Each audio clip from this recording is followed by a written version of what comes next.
नमस्कार मित्रों, YouTube channel पे आपका स्वागत है। YouTube चैनल पे मेरी इतिहास की पहली क्लास है। मैं राजस्थान इतिहास के संदर्भ में ही बात करूंगा। YouTube चैनल पे आप लोगों ने बहुत सारे क्लासें देखी है, बहुत सारे विद्वान साथियों ने बहुत अच्छे तरीके से इतिहास को पढ़ाया है। मैं वैसा नहीं पढ़ा सकता, लेकिन इतना विश्वास दिलाता हूँ कि जो पढ़ाऊँगा अच्छा पढ़ाऊँगा, प्रामाणिक तथ्यों के साथ में पढ़ाऊँगा और मेरा वादा है बिल्कुल मेरी क्लास आप सभी को पसंद आएगी। चलिए ज़्यादा समय नहीं लेते हुए मैं अपने टॉपिक पे आता हूँ। तो शुरुआत करेंगे राजस्थान इतिहास की। राजस्थान इतिहास के संदर्भ में बात करें इतिहास की। इतिहास क्या है तो ध्यान रहे, वो घटना जिसकी तिथि अंकित हो, हमें पता हो कि यह घटना इस तिथि को घटित हुई है, उसे इतिहास कहेंगे। अब आज के टॉपिक में हमें क्या पढ़ना है, पहले तो थोड़ा सा बेसिक इतिहास के संदर्भ में देखते हैं। तो ये देखना है कि विश्व इतिहास के जनक कौन हैं। विश्व इतिहास के जनक कौन हैं तो बता दीजिएगा, हेरोडोट्स है। और हेरोडोट्स की एक बहुत अच्छी रचना और जिसका नाम है हिस्टोरिका, जो बार बार एग्जाम में पूछी जा चुकी है। यदि भारतीय इतिहास की बात करें तो भारतीय इतिहास का जनक कौन, इस संदर्भ में देखें तो भारतीय इतिहास का जनक है महर्षि वेदव्यास। और महर्षि वेदव्यास की फेमस रचना महाभारत।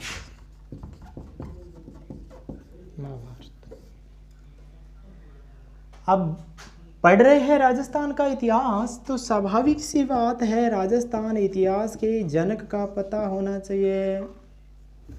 राजस्थान इतिहास के जनक सबको याद है, घोड़े वाले बाबा कर्नल जेम्स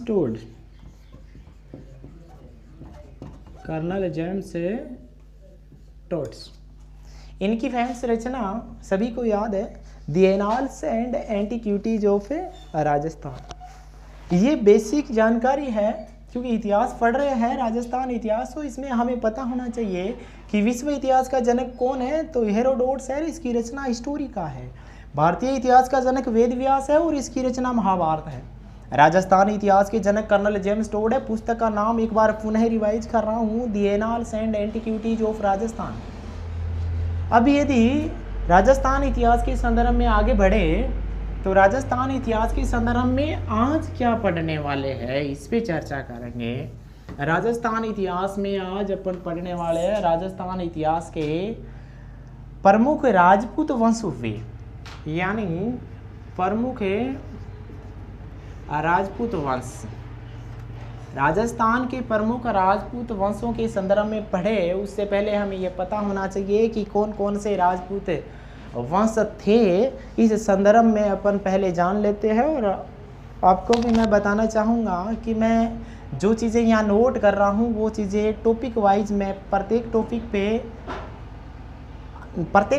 पे और प्रत्येक क्लास लेके आऊँगा। इसीलिए हर एक टॉपिक को जैसा मैं लिख रहा हूँ वैसा आप भी नोट कीजिएगा।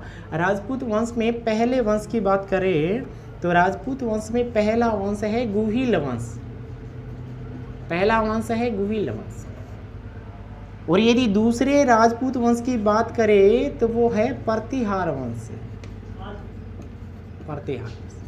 यदि इसी संदर्भ में तीसरे वंश की बात करें तो वो है परमार वंश।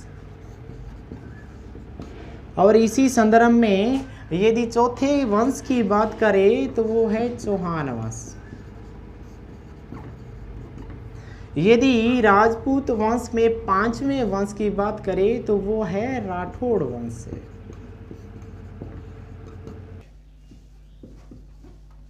कछवा राजवंश।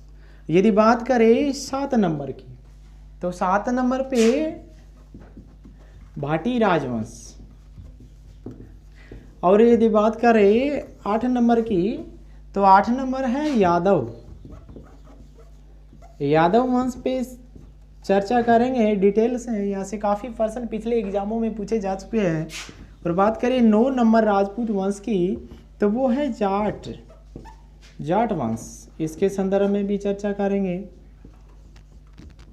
10 नंबर, यदि बात करें 10 नंबर वाले राजपूत वंश की, तो 10 नंबर पे अपन पढ़ेंगे चावड़ा वंश। और यदि बात करें 11 नंबर की, तो 11 नंबर पे हमें एक वंश और पढ़ना है, और जिसका नाम है योधे वंश के संदर्भ में। जबकि 12 नंबर की बात करें, तो 12 नंबर पे है नागवंश। इनका संबंध भी राजस्थान से है। अब इसी संदर्भ में इसी क्लास को आगे बढ़ाएंगे, लेकिन उससे पहले एक बार फिर दोहरा लीजिएगा, रिपीट कीजिएगा इन बातों को कि राजपूत वंश में अपन को गुहिल वंश के संदर्भ में पढ़ना है, प्रतिहार वंश भी पढ़ना है, परमार भी पढ़ना है, चौहान, राठौड़, कछवा, भाटी राजवंश, यादव वंश, जाट वंश, चावड़ा वंश और योधे वंश और नागवंश के संदर्भ में भी पढ़ना है।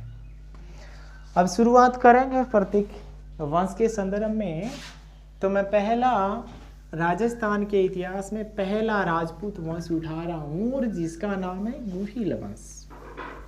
गुहिल वंश के संदर्भ में बेसिक जानकारियाँ सभी राजपूत वंश के संदर्भ में पढ़ेंगे, और उसके बाद में फिर एक टॉपिक को, एक वंश को उठाएंगे, और फिर इसको पूरा डिटेल से गहराई में जा करके अध्ययन करेंगे। तो नंबर 1 उठा रहा हूँ मैं गुहिल वंश।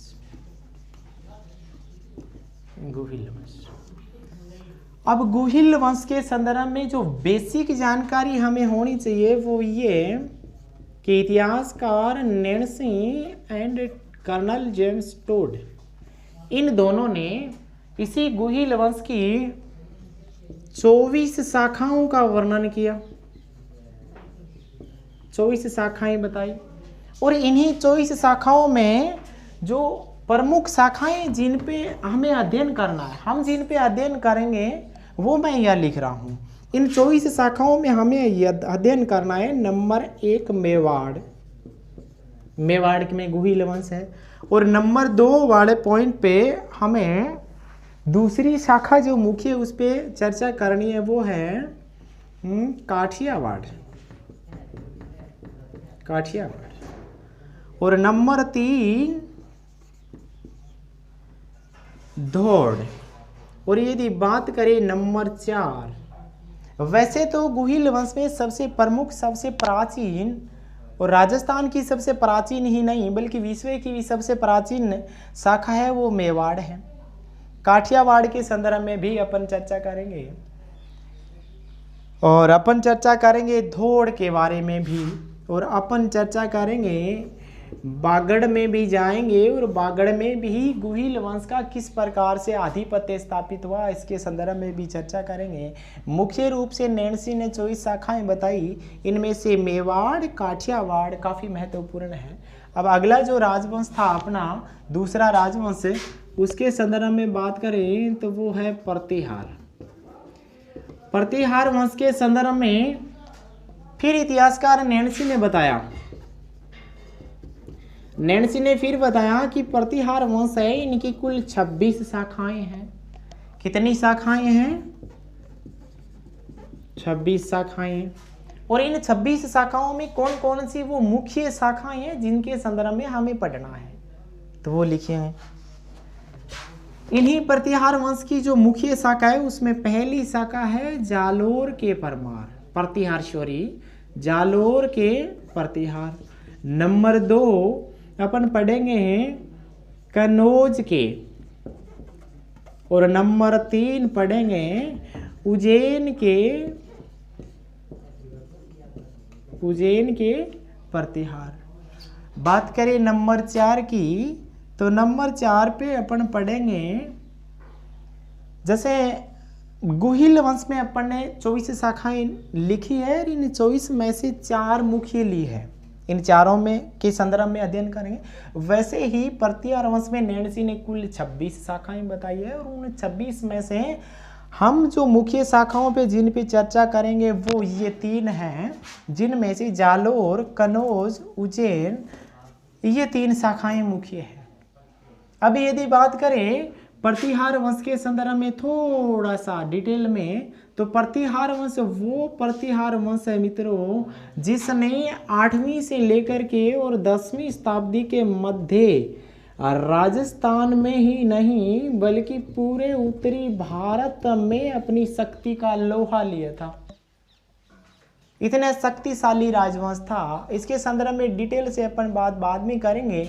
एक बार सभी राजपूत वंश की बेसिक जानकारी है वो पढ़ लेते हैं। जैसे अपन ने बात की गुहिल वंश की, तो नैणसी और टोड के अनुसार 24 शाखाएं हैं, याद रखिएगा, याद हो गया होगा। और उनमें से मेवाड़, काठिया, घोड़ और बागड़, और यदि 5वीं एक शाखा और ली जाए तो वो है चाटसू नाम की एक शाखा थी, वहाँ भी गुहिल वंश ने शासन किया था। और इसी संदर्भ में यदि बात करें प्रतिहार वंश के संदर्भ में, तो फिर नैणसी ने इनकी 26 शाखाएं बताई हैं और समय बताया है 8 से लेकर के 10वीं शताब्दी के मध्य। कहते हैं कि 8 से लेकर के 10वीं शताब्दी के मध्य उत्तर भारत में, राजस्थान में और उत्तरी भारत में प्रतिहार वंश एक शक्तिशाली वंश था। अभी यदि अगले राजपूत वंश की बात करें तो अगला राजपूत वंश है अपना परमार। नंबर 3 पे चर्चा करेंगे। नंबर तीन परमार वंश। मित्रों ध्यान रहे प्रतिहार वंश से ही परमार वंश निकला है। तो इन परमार वंश के संदर्भ में इसकी वंश की नाम की शब्दावली से एक प्रश्न पिछली बार 2nd ग्रेड में आ चुका है। प्रश्न ये है कि परमार का शाब्दिक अर्थ क्या? परमार वंश का शाब्दिक अर्थ क्या है? यदि परमार शब्द के शाब्दिक अर्थ की बात करें तो इनका शाब्दिक अर्थ है शत्रुओं का नाश करने वाला, शत्रुओं का नाश करने वाला। अब परमार वंश में हमें कौन कौन सी शाखाएं पढ़नी है इस संदर्भ में बात करते हैं। परमार वंश में हमें नंबर 1 आबू के परमार पढ़ने हैं और नंबर 2 हमें मालवा के परमार पढ़ने हैं और नंबर 3 वागड़ के परमार पढ़ने हैं और नंबर 4 जालोर के परमार पढ़ने हैं। परमार वंश मैंने बता दिया है, परमार वंश की उत्पत्ति है वो प्रतिहार वंश से ही निकला है। तो एक तो इसके शाब्दिक अर्थ पे ध्यान दे, परमार का शाब्दिक अर्थ शत्रुओं का नाश करने वाला है। परमार वंश की शाखाओं की बात करें तो प्रमुख 4 शाखाएं हैं जिसके संदर्भ में अपन डिटेल से चर्चा करेंगे। इनमें से नंबर 1 आबू के परमार, नंबर 2 मालवा के परमार, नंबर 3 बागड़ के परमार और नंबर 4 जालोर के परमार।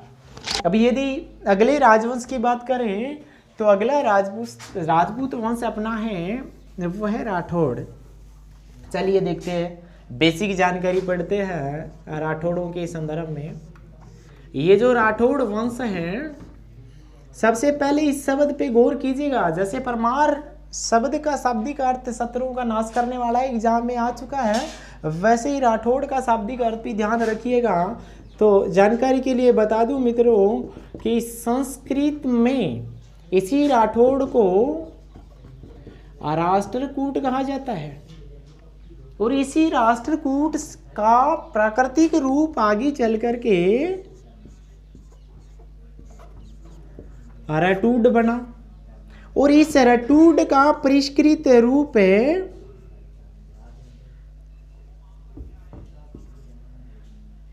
राडूड हो गया और इसी राडूड का वर्तमान संदर्भ में परिष्कृत रूप देखे तो वो हो गया राठौड़ वंश। अब राठौड़ वंश के संदर्भ में क्या क्या पढ़ना है, इनकी कितनी शाखाएं थी, तो उस पर चर्चा करें। तो राठौड़ वंश के संदर्भ में हमें 3 रियासतों को पढ़ना है। और इन्हीं 3 रियासतों पे राठौड़ राजवंश का शासन था। नंबर 1 मारवाड़, वर्तमान जिन्हें जोधपुर के नाम से जाना जाता है। और यदि बात करें नंबर 2 की तो वो है बीकानेर, और बीकानेर के राठौड़ वंश। बात करें नंबर 3 की तो नंबर 3 किशनगढ़। ये 3 राठौड़ राजपूत वंश था, उनकी शाखाएं थी। इनके संदर्भ में अपन डिटेल से चर्चा करेंगे। एक बार सभी राजपूत वंशों की बेसिक जानकारी है वो देख लेते हैं। अब इसके बाद में अपन चर्चा करें अगले राजपूत वंश की, तो अगला राजपूत वंश अपना है वो है चौहान। चौहान वंश के संदर्भ में देख लेते हैं। चौहान वंश के संदर्भ में पढ़ने को और पढ़ाने को बहुत कुछ है, लेकिन पहले बेसिक देखिए। स्थापना 551 से हो रही है। विस्तार से चर्चा टॉपिक वाइज करेंगे, लेकिन पढ़ना क्या क्या है, कौन कौन सी शाखाएं पढ़नी है।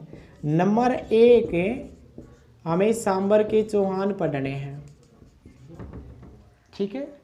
और नंबर 2 हमें पढ़ना है रणथंभौर के चौहान। और नंबर 3 पे हमें पढ़ना है जालोर के चौहान।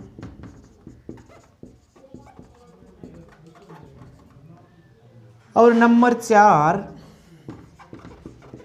सिरोही के चौहान भी पढ़ेंगे। और नंबर 5 अपन नाडोल पे चौहान वंश की स्थापना किसने की, कैसे हुई, उसके संदर्भ में भी चर्चा करेंगे। गर्मी बहुत ज़्यादा है, मेरे पास इतनी सुविधा है नहीं, फिर भी मैं कोशिश कर रहा हूँ अच्छे से अच्छा पढ़ाने की। कोई त्रुटि रह जाए तो उसके लिए मैं क्षमा प्रार्थी रहूँगा। अब यदि अगले राजपूत वंश की बात करें चौहान के बाद में, तो हमें पढ़ना है कछवा। कछवा जो वंश है, ध्यान रहे आमेर पढ़ना है। आमेर वर्तमान जयपुर। आमेर के साथ अपन दोसा के संदर्भ में भी चर्चा करेंगे। और यदि बात करें अगले राजपूत वंश की, तो कछवा के जस्ट बाद हमें पढ़ना है भाटी राजवंश।